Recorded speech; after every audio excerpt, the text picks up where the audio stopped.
Okay, so in this video, we're going to try to understand the logical positivists. Again, there's two core principles we have to understand this position, right? They make a distinction between what they call analytic and synthetic sentences. And we have to understand what an analytic sentence is and what a synthetic sentence is, and then how you would use those as a logical positivist to really understand what science is all about. And then finally, they take this distinction and they adopt what they call a verifiability theory of meaning. And so these two tools are going to put together, and then this is supposed to be the scientific method. So let's work through these. I know this will be the most painful part of the course.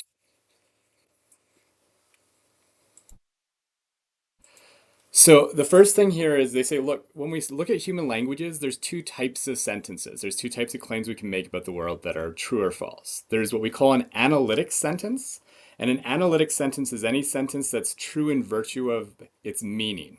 So it's true just as like if you understood what the sentence meant, you'd know whether or not it was true or false. So it's claims like bachelors are unmarried, 2 + 2 = 4. Um, Red is a color, things like statements like that where they're just claims about language, right? So like with bachelors, right? You know that a bachelor is defined as an unmarried man, right? That's what it means in like English. So if somebody says to you bachelors are unmarried, you don't have to go study the world, you don't have to go do any observations or do a test or something like that to find out if it's true. It's just if you understood what those words meant, you would know that it's just an objectively true fact of the world that bachelors are unmarried. That's what those words that's what the word bachelor implies in English, right? Likewise, 2 + 2 = 4. If you understand what those words mean and how they operate within mathematics, you know that they're just true, right? That's what analytic statements are, right? These are sentences that are true or false in virtue of what they mean, independent of how the world how the world is, right? They're just truths about language, really. The other kinds of truths that are out there are what we call synthetic truths. These are things that are true or false based on how the world actually itself is, right? So they go beyond merely definitional things, they go beyond language. So classic examples of this would be things like Jason Kenny eats puppies for fun. All bachelors are bald. Water is H2O, right? Like, take all bachelors are bald, right? Suppose that sentence was true. It's not true by definition, right? Like, you can't look at what bald means and you can't look at what bachelor means and go, oh, but just as a basic fundamental principle of reality, given what bald means, given what bachelor means, bachelors are always bald. You'd have to actually go look at the world, right? And you'd have to go look at the population of people that are bachelors throughout the entirety of human history, and you'd have to go, are they actually bald?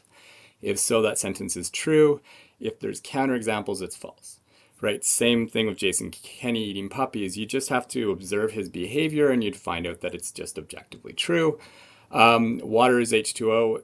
That's an interesting one because that's a definition, but it's a synthetic truth because you couldn't know just by looking at the concept of water that it was H2O, right? You had to actually go study the world. You had to go study the stuff we call water and find out its chemical composition.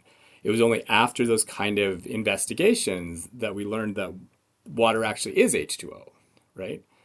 So it's more than a definitional truth. It's not analytic, it's synthetic.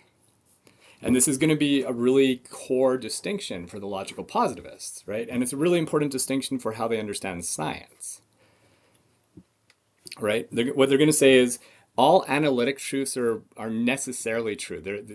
But that's only because they're empty. They don't have any factual content. They don't describe the world. So saying bachelors are unmarried, it doesn't tell us anything really about the way the world itself is. It tells us about our language. It tells us about how we use those words, right? So it's true no matter how the world turns out to be. So in a certain sense, then we would say analytic truths don't have implications. They're theoretical terms. They are true within a theoretical context, right? They're just truths about the language we use. They, again, don't really describe the world in any interesting sense, right? Synthetic claims, by contrast, right? These are going to be claims that make statements about the external world. And so for the logical positive, that's going to be really important. They're going to say, hey, look, there's two types of sentences we have available to us. We have these analytic truths, which are, truths about the way we use our languages, the way we use our concepts. And it turns out that our mathematical statements and our logics, right? They themselves are analytic statements, right? So when we're doing math, when we're doing logic, we're recording our our collective decisions on how to use these symbols in a certain way. We're talking about how our we're again talking about how our language works, and there can be all sorts of truths about those, but they're not truths about anything other than our languages, right? They don't go beyond sort of our they don't they're true by definition, but they're empty. They're not describing the world independent of the concepts themselves. Synthetic claims, by contrast, are going beyond that, right? And so that becomes quite important for our positivists, right? What they want to do with this is they want to take this distinction and they want to go, okay, so we can make two types of claims about the world. We can make the analytic ones, which are interesting, and we can show that they're true just by definition and whatnot, but they don't get us out into the world. A lot of our truths are simply like that, right? So if we're really, really careful about our language, we can reduce things down to statements of analytic truth, right? And we can learn a lot about ourselves and a lot about the way we use words, and that's important. But if we want to sort of get outside of that and we want to make claims about the way the world is, well, we want to be getting to synthetic truths. So our logical positives say, okay, we've got this distinction. Now what we need is a way to verify whether or not sentences are true. They say, okay, if I make an analytic statement, right? Well, that's true based upon the meaning of the concepts, right? Like if I say bachelors are married women, I'm saying something that's objectively false, right? Because we know what the word bachelor means in English, and it's an unmarried man, right? So bachelors cannot, by definition, be married women, right? That just logically impossible. So the verification claim when it comes to an analytics statement is by looking at the language and whether or not it's basically used properly and whether or not the claims made are derivable from the concepts involved, right? When we talk about synthetic truths, they would be verified in a different kind of way, right? The When a sentence is not analytic, the meaning of that sentence consists in its method of verification, right? So what we need is we need a way of verifying that this sentence is true. Some sentences have no verification method available to them, right? There's no way to verify that a sentence like the nothing nothings, which is an example they used, is true or false, right? It's not clear what you would point to. It's not true by definition, right? So it's not an analytic truth, right? The nothing nothings, what does that mean, right? There's nothing in the concept of nothingness that would tell us that nothing does nothing, right? So that can't be what makes the sentence true or false. And it's not like any observation about the world would make that sentence true or false either. Like what would you look at to demonstrate that it's true or false? So what they say is, look, sentences like that have no meaning because they're not analytic truths, and there's no way of verifying whether or not they're true, right? There's no method of verification. So from the logical positivist point of view, it's just a literally nonsensical expression, right? So let's go back. How do you verify a sentence? Say I want to say the drink in my cup is coffee, right? Well, I've got a sentence there. It's a synthetic truth. It's saying something about the world. It's saying I've got a cup of coffee. I've got a cup of some liquid, and then that liquid is either coffee or it's not, right? We can test that sentence. We can look at the liquid in the cup. We can, look at its chemical composition, and we can find out if it's actually coffee. If it is, then I said something true, right? And if it's not, I said something that was false. So that's the verification method for that synthetic truth. That's the verification method for that sentence, right? It's an observation, right? An empirical observation of the world will tell us whether or not that sentence is true.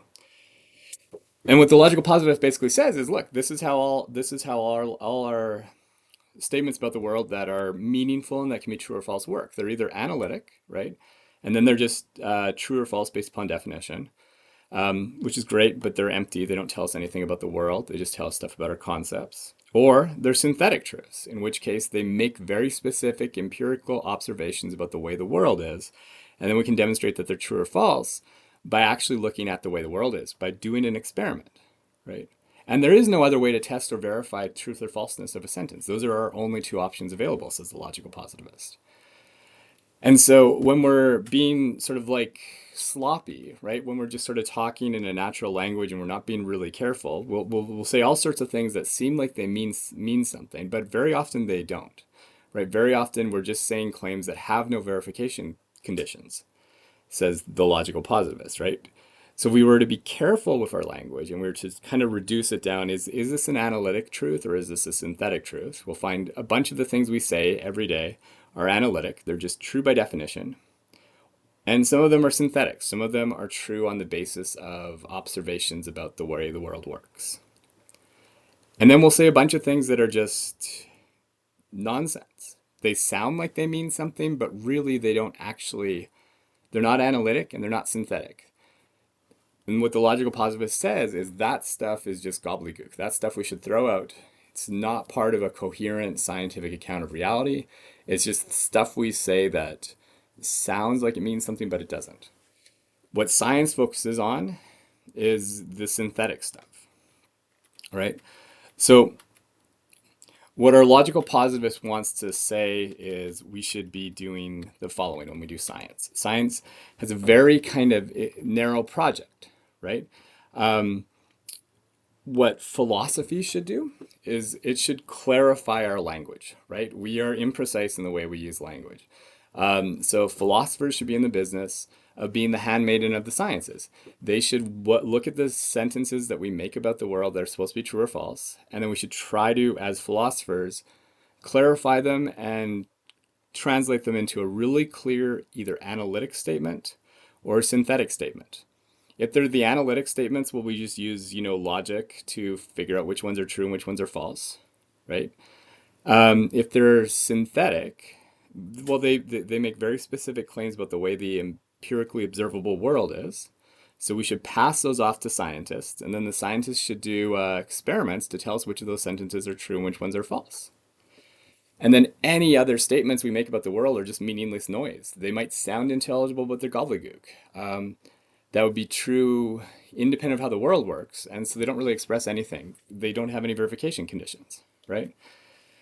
And that's how we come to understand the world, says the logical positivist. We are very, very careful about how we use our language. Some of our language will be nonsensical. Most of our language will be nonsensical, so we just ignore that stuff. A bunch of it will be analytic. There'll be sentences that are true or false just on the basis of definition, based on what the words mean. That's all really the work of philosophers. They should be very careful about that stuff, get the sentences really clearly defined, and then use formal logics to figure out which ones are true and which ones aren't. And then the others are synthetic. There will be a bunch of sentences that once we very clearly lay out what they mean, will be an observation claim about the way the world is. Those claims should be tested by scientists. And then if we do this project back and forth very carefully, so the logical positivist, eventually we'll sort of have knowledge of everything that's knowable. But that's really, they say, what science is in the business of doing. All right, that's logical positivism.